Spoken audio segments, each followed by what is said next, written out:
ശനിയാഴ്ച ക്യാമ്പ് തുടങ്ങി. അതിനുശേഷം എല്ലാ ദിവസവും രാവിലെ 5 മണിയാകുമ്പം എല്ലാവരെയും വിളിച്ച് എഴുന്നേൽപ്പിച്ച് അതിന് 6 മണിയാകുമ്പോഴത്തെ പ്രോഗ്രാം തുടങ്ങും. അതിനുശേഷം ആദ്യം പിന്നെ ഭജന, അതോടൊപ്പം യോഗ, പിന്നീട് കുറച്ച് പ്രാർത്ഥനകൾ, ഇതെല്ലാം കൂടി രാവിലെ ആദ്യം ഒരു സെഷൻ കഴിയും. അതിനുശേഷം ചെറിയൊരു ബ്രേക്ക് ഉണ്ടായിരിക്കും. അത് കഴിഞ്ഞ് എല്ലാവരും പ്രഭാത ഭക്ഷണത്തിന് എത്തും. 8 മണിയാകുമ്പോൾ 8 തൊട്ട് 8:30 വരെ ദിവസവും പ്രഭാത ഭക്ഷണവും വളരെ വിശാലമായ രീതിയിൽ തന്നെ പ്രഭാത ഭക്ഷണം എല്ലാവർക്കും സപ്ലൈ ചെയ്യുന്നുണ്ട്. പിന്നീട് അതിനെ തുടർന്ന് രാവിലത്തെ സെഷൻസ് നടക്കും. 12:45 വരെ തുടർച്ചയായിട്ട് സെഷൻസ് ഉണ്ടാകും. പിന്നെ 2:30 വരെ ബ്രേക്കായിരിക്കും. ഭക്ഷണവും വിശ്രമവുമായിട്ട് 2:30 വരെ, 12:45 തൊട്ട് 2:30 വരെ ഉണ്ടാകും. അതിന് പിന്നീട് 2:30 തൊട്ട് 9 മണി വരെ തുടർച്ചയായിട്ട് പലതരം, അതായത് ക്രീഡ ഉണ്ട്, അതായത് കളികളിൽ കൂടെ പഠിക്കുന്ന കുറച്ച് സെഷൻസ് ഉണ്ട്.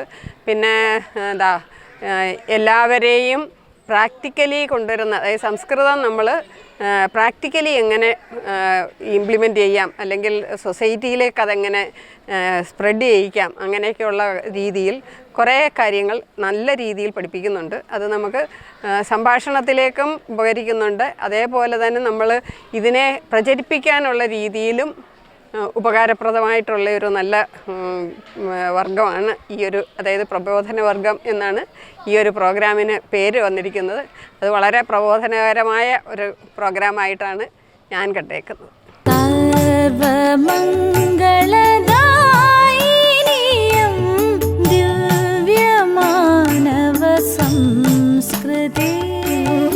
സംസ്കൃതത്തിനോട് എനിക്ക് നേരത്തെ തൊട്ടൊരു നല്ല ആഗ്രഹം ഉണ്ടായിരുന്നു, സംസ്കൃതം പഠിക്കണമെന്നുള്ളത്. അപ്പം സംസ്കൃതം ഭാരതത്തിൻ്റെ ആത്മീയ ഭാഷയാണ്. ഭാരതത്തിൻ്റെ ആത്മീയ സാംസ്കാരിക സകല കാര്യങ്ങളും സംസ്കൃത ഭാഷയിലാണ്. സംസ്കൃതമാണ് ഭാരതത്തിൻ്റെ ജീവൻ.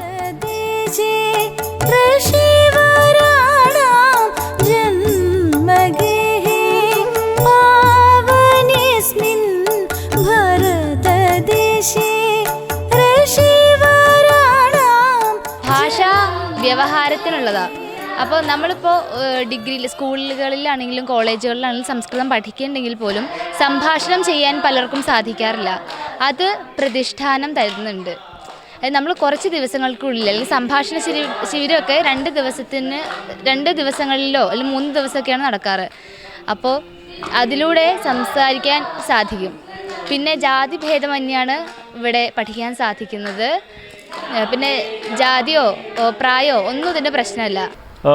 സംസ്കൃതം പഠിക്കുന്ന ആൾക്കാർ ഇവിടെ വന്ന്, എനിക്ക് തോന്നുന്നത് ഇത് മോഷണം പേടിക്കണ്ട, പിന്നെ ദേഷ്യപ്പെടുമെന്ന് പേടിക്കണ്ട, നമ്മളെ മർദ്ദിക്കുമെന്നൊന്നും പേടിക്കണ്ട. നല്ല സംസ്കൃതരായ ആൾക്കാരാണ് സംസ്കൃതം പഠിക്കുന്ന ആൾക്കാർ. എല്ലാവരുടെയും മുഖത്ത് എപ്പോഴും നല്ല സന്തോഷം, നല്ല ഉത്സാഹം, നല്ല സ്നേഹം, അതുപോലെ രാഷ്ട്രസ്നേഹം, എല്ലാം ഒത്തിണങ്ങിയവരാണ് ഞാനിവിടെ കാണുന്നത്.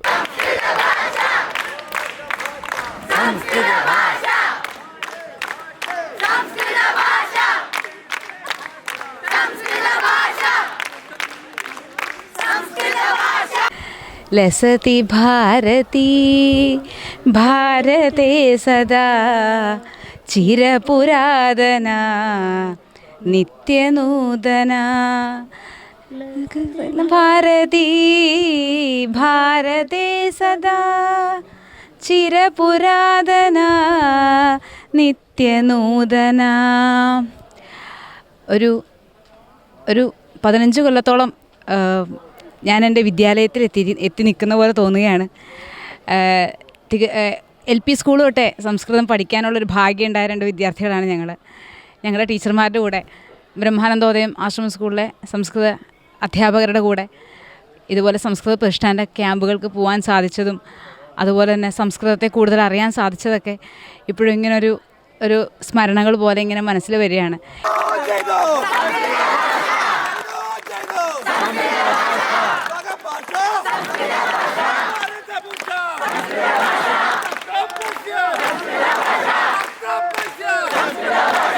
ഇതിനു മുന്നേ സംസ്കൃതം പഠിച്ചിട്ടില്ല, ആദ്യമായിട്ടാണ്.